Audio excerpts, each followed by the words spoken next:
நாகப்பட்டினத்திலிருந்து இலங்கை காங்கேசன் துறைமுகத்துக்கு வரும் ஜனவரி 2ஆம் தேதி முதல் மீண்டும் கப்பல் சேவை தொடங்கும் என அறிவிக்கப்பட்டுள்ளது. நாகை காங்கேசன் துறை கப்பல் சேவை வடகிழக்கு பருவமழை காரணமாக தற்காலிகமாக நிறுத்தி வைக்கப்பட்டது.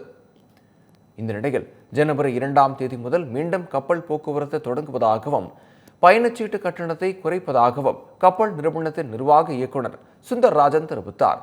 நாகையில் செய்தியாளர்களை சந்தித்த அவர், இருவழி பயணத்திற்கு 9,700 ரூபாயாக இருந்த கட்டணத்தை 8,500 ரூபாயாக குறைப்பதாகவும் பயணத்தின் போது 10 கிலோ வரை பொருட்களை கொண்டு செல்லலாம் எனவும் தெரிவித்தார்.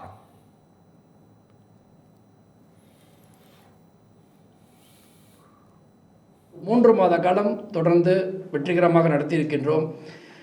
இடையில் ஏற்பட்ட பருவநிலை காரணமாக நவம்பர் 18ஆம் தேதியிலிருந்து நாம் நிறுத்திய சேவையை இந்த டிசம்பர் 19ஆம் தேதி துவங்க திட்டமிட்டிருந்தோம்.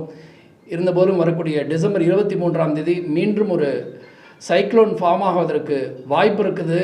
அந்த வாய்ப்பை கருத்தில் கொண்டு எங்களுடைய சேவையை ஜனவரி 2ஆம் தேதி முதல் துவங்குவதற்கான அறிவிப்பை இந்த நேரத்தில் தங்கள் வாயிலாக ஊடகத்தின் வாயிலாக மக்களுக்கு தெரியப்படுத்திக் கொள்கின்றோம்.